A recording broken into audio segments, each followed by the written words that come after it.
Hey everyone, I'm Charting Man Dan, trader and technical analyst with the Chart Guys. In this video, we're going to check in on the markets. We're seeing one by one some recession-proof names getting smacked down. Recently, it was the metals, then we had the utilities, and now we've got consumer staples. We'll check out some of those charts. Overall, a tightening sideways range with bulls in the broader market still having to do the proving. Let's see where we stand. So the S&P 500 pretty sideways the last couple of days. We know that if we break bull, we're going to be watching daily resistance 435.85 for the daily downtrend. And if we break bear, we're going to look at 420.18, the lowest level on this pullback. And one thing I'm keeping an eye on the futures chart is the 12-hour and the potential of a falling wedge. But essentially, this just tells us, a break is coming, and we know that just by looking at two daily inside bars. So not a whole lot of information there, but probably going to break tomorrow, if not tomorrow, certainly on Monday. And the NASDAQ currently holding up a bit better. The simple statement for the NASDAQ is if we can't get over daily EMA 12, the bears are very comfortable. And we've rejected literally 5 days in a row. That said, it is a low, top of the bounce, and trying for this higher low here. So it's essentially a 12-hour equilibrium if you look at the futures 12-hour chart, where we hit our low, top of the bounce, double bottom, lower high, higher low today, and we'll see if the bulls can prove anything to us. It's clearly the NASDAQ big names that are holding things up, and there's the narratives, the fundamental narratives in the market seem to be all upside down on their heads ever since the CVID dump a few years ago. And by that, I just mean, how are the metals performing in high inflation? Completely surprised a lot of people. And now you have, potential weakness incoming and recession talks and all that. Yet all the names that are fundamentally attributed with safe havens during recession, they're collapsing. We know gold and silver have collapsed over the last week. We know the utilities collapsed. And now today, look at Coca-Cola. It's the consumer staples collapsing. They've already been dropping for months. And this day is just an absolute liquidation day. I mean, it reminds us of the utilities dump day just a few days ago where it looked like, we were already weak. And that looks like extreme liquidations. And it's not just KO. It is Pepsi, PEP, all-out collapse. And McDonald's, all-out collapse today. And so, well, not as significant an all-out collapse. But look at McDonald's. I mean, the daily RSI is crushed. This is a hindsight. I looked at McDonald's and then I look back and say, oh yeah, that was a rising wedge. But just a month of collapse. And so you look at Berkshire Hathaway, who, has large holdings in all of this. They're holding up really well because 51% of their portfolio is currently in Apple. They did just come off all-time highs. They're certainly being impacted. This is a daily stair-step drop for a couple weeks today, or I should say the last few weeks. And we did just hit the all-time high, but again, it's because Apple is half of their holdings that they're not being impacted more significantly. So what does this mean? Well, it means, again, it looks like someone's being liquidated, whether it's a hedge fund or whatever. And number two, does this mean that, the bigger picture, the market is not anticipating a recession, and maybe the narrative is saying recession, but the price action is showing us something else, some other positioning? Because what we're seeing is big tech is the safe haven right now. And we're seeing the safe havens all sell off, but you have Tesla relative strength recently, NVDA relative strength, and the other major names holding on a lot better as well. Meta, the strongest tech name that I see, still weekly uptrend, higher low, holding EMA 12. So just something to consider. If we were to see risk on shape up again. Anyways, it's just speculation. I have no idea what's going on, but it is very notable to me that it went metals, utilities, and now consumer staples as far as the massive bear attacks and liquidation-like drops. So NEE, speaking of massive bear attacks, so I was attempting this bounce, looking for extremes, and again, that's because one of my edges as a trader is oversold bounces, and this essentially for me was an attempt at the same regional bank climax fear bottom that we nailed. That went very well in terms of finding that bottom on the gap down high volume day, recognizing the Adam and Eve reversal pattern. It was one of the swing trade the first swing trade pick that I ever had was entering in this zone looking for the monthly bounce. And so I was looking for the same thing. Essentially, the narrative, just look back at the regional banks. The narrative was all bears. We were full bear control, climax kind of dumps. And so my attempt was looking to do the same thing with NEE, but I was a move too early. The good news is got a bounce to position. So heading into this inside bar day, I had an average of, I believe it was the mid to upper 51s. So was in a bit of green, a little bit of profit at the end of Tuesday's trading. And then on Wednesday, if you gap up in a downtrend against momentum and against trends, it's automatic in my brain. Take some profit. And so fortunately, I was doing that on the morning live stream Wednesday. I sold one tranche of shares, 5360s, and another one 5360s as well, right at the open, and ended up selling a third of my position. And what that does is lowers my break even. So at that point, my break even dropped down to the low 50s and set my stop there and went camping and stopped out a little bit under that level as we opened today at 49.81. And essentially it ends up being a small loss on a swing sized position. If I did not sell any partial position into this bounce, it would have been a pretty solid loss and it would have stung a bit. But it's that maneuvering, that partial, entering partial positions at a time, scaling out at partial positions at a time. And this would be an example of, me exiting the protector. I have a video where we talk about the protector, the harvester, in terms of scaling in and scaling out. And this would be the protector protecting me. So it ends up being an okay loss. And maybe this is going to be, sometimes when I'm wrong by one move. I'm just one move too early. And that's the example with Tesla that we'll look at in just a moment. But that might be the case. We'll see. The hourly still bearish. Really, it's the 4-hour EMA 12 at this point that is rejecting the price. And if we get over that level, we'll be more confident that a temporary bottom is being set. But it's still crushed. Weekly RSI in the teens, daily RSI in the teens. But bears still in control in the short term, have to confirm an hourly uptrend. And the utilities are holding on better, which is showing us that NEE has relative weakness. Utilities could still be a bear flag here on the daily, but the fact that we already dropped to the lower low in NEE shows that weakness. But on the flip side, I also entered a long swing position on CCJ while live streaming yesterday with the chart guys. And that was two positions, 35.80, 35.40. So I had to break even at 35.60. At that point, those are the only two scale-ins I'm going to make, and I'm out of ammo. So I exited 35.65 or something like that just to get my ammo back in case the bottom wasn't being set, to give myself a little bit of maneuverability in 4-hour oversold conditions. The reason I was looking for the entry, weekly EMA 12, 4-hour oversold conditions, and the fact that it was just a straight drop from the highs. At that point, it's almost a 15% drop, and we didn't confirm a daily downtrend. So I know a daily bounce is likely to shape up sooner rather than later. And so that position is helping offset the NEE loss.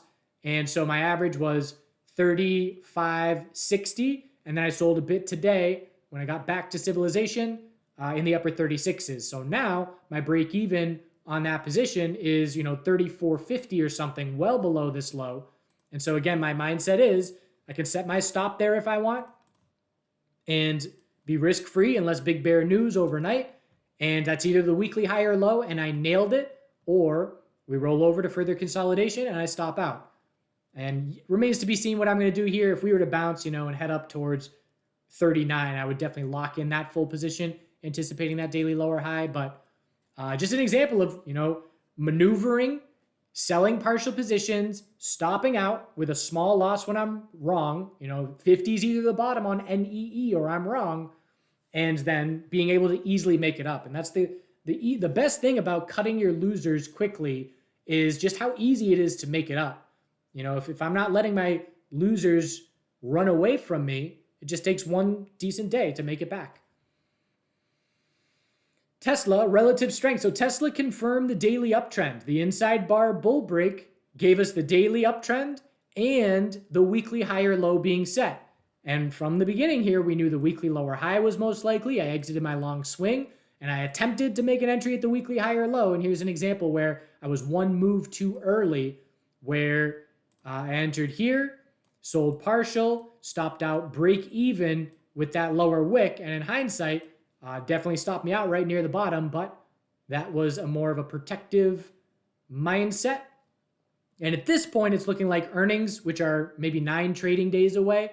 It's probably going to be earnings which dictate the direction that we break this tightening range. So I'm in no rush to jump back into a position just because I wouldn't hold through the earnings anyways.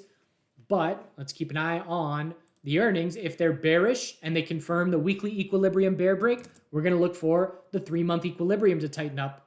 And if they're bullish, that will tell us the 3-month lower high is not being set just yet. NVDA, relative strength recently as well. Daily higher low is now set inside bar bull break. So higher low is 432.46. Still going to be watching for a weekly lower high eventually, but now we have a daily up. Well, not yet. If we break over 452, we'll have a daily uptrend then as our guide to be scouting a weekly lower high to potentially eventually shape up. So new benchmark support, 432.46. Financial sector daily oversold bounce underway. Tons of space for the lower high, anything under 33.69, but some temporary relief. And bulls would need another couple green days if they're going to try and shape up an inverse head and shoulders here. But trying to see a bit of a bounce in the short term. And the healthcare sector also has a daily bounce underway, also still a daily downtrend. So both of these major sectors, daily oversold bounce is underway. And now it's just a question of how is the NASDAQ going to break this tightening range? And we'll have that answer shortly. IWM daily bounce trying to get underway as well. Again, still very weak overall. Anything under 179.16, just a lower high. So a lot of space to try and remain in the daily downtrend. Cannabis sector. So we knew the bear break of the daily downtrend support was more likely than not. And again, it's now 13 out of 15 days where we are closing lower than the open. And this is intentionally higher opens for the bears. As we know, the gap ups are for selling. And it's also the higher opens that are now for selling. This was a gap up for selling. And then just look at, here's the close and here's the open. Why are we opening multiple percent higher? There's no news or anything overnight. We just open higher and the bears control from there. And then it happened again today. We opened significantly higher. The close yesterday was 713. We open at 745. That is 4% of a higher open for no reason, but look at the response to that.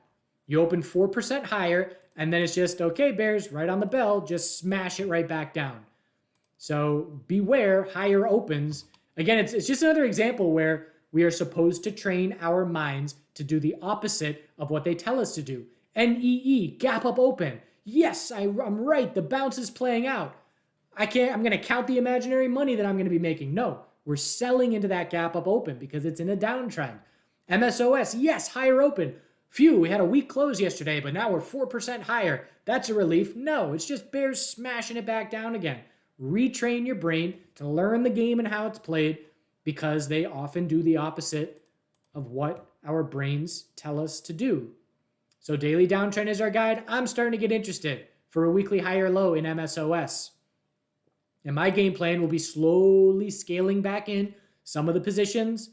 And we knew this weekly consolidation was inevitable. And a lot of people are realizing it's just euphoria fading. It's just euphoria. And then the realization, oh yeah, it may be months before we get any headlines or any fundamental changes. And the bears love time in this sector because this sector is not a popular sector in terms of being mainstream. It doesn't have a lot of institutions. It's just retail. And if all retail does all their buying on a headline surge, which is what retail does, then what? Who's buying now? And so the other Canadian names are just dropping harder. CGC extremely weak on the daily still. TLRY, bearish earnings reaction. It's still down at the lows. Again, TLRY is hitting the lowest levels that we've seen since long before the headline. Well, not long before, but weeks before the headline. Completely erased that move. And ACB, as we know, a bear's dream to short that climax top. And back to despair in the sector, but still going to be looking for weekly higher lows. The dollar finally seeing daily consolidation. Now we have a test of EMA 12, which has held the last 3 tests. Still a daily uptrend. Possible head and shoulders. We'll see how this shapes up into next week. US 10-year is pulling back. Still very strong here as well. Plenty of space for the daily high or low. And you look at the metals and it's, man, the metals can't even bounce. Gold has been setting a lower high every day for the last 3, 6, 9, 11 days in extreme oversold conditions, and we can't even bounce on 2 red days for the dollar. And silver, same thing, daily stair step, sideways, not getting a bounce going with the dollar weakness. Oil, free fall, real quick. How fast did we go from euphoria to fear in oil, where this drop is now very significant double-digit percentage to the tune of 13% in 6 days. We're dropping over 2% a day in oil.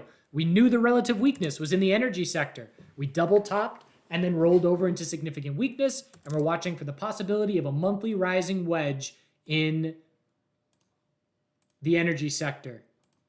Keep an eye on this. That's not it, but keep an eye on this long-term pattern,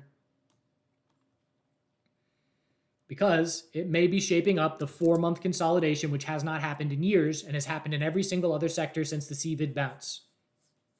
And so you look at this and say, you know, this is the kind of thing where I don't trade oil often, but if I were looking short on oil here, I would have missed this trade. I already know that, because I would have seen this red candle and said, okay, that's a bull flag confirmed with 0 follow through. I'm scouting short, but I would have been waiting for this daily lower high and I wouldn't have gotten it, and it would have run away without me. And that's just the way it goes sometimes. But again, just another powerful example of when a bull flag, here's a daily downtrend confirming with 0 follow through, bull flag confirmed. When you confirm a flag with 0 follow through, look for the reversal. So we'll be keeping an eye out for a daily oversold bounce on oil if we keep dropping. Tons of space for a daily lower high. And this is telling us the oil top is in for a while. I mean, look at the size of this pullback. We're going to be scouting a weekly lower high next bounce as well. And if we were going to head back to the highs, from here, oil needs 15%. So oil looking a bit toppy.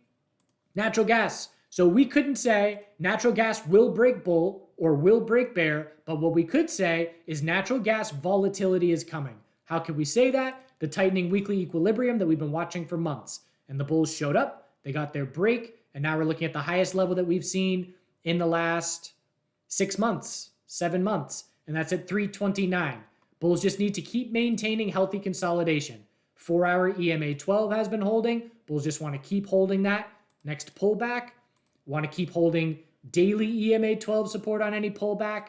So the red flags in the past where consolidation was unhealthy in terms of the magnitude of that retracement. So bulls need to see it to be different this time if we're going to put in this longer term bottom and see this 3-month bounce follow through. All right. Hope you're well. Let's get ready for some volatility to head back into the broader market. Again, tightening ranges in the S&P 500 and the NASDAQ going to break either tomorrow or Monday, in my opinion. And I hope you're well. And make sure and do good things. Here's some clips from Sweetie Pants' first camping trip.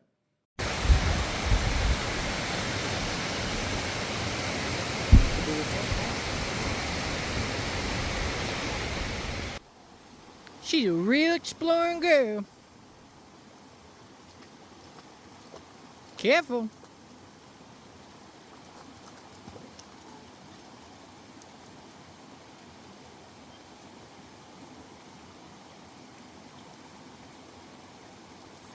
Good girl.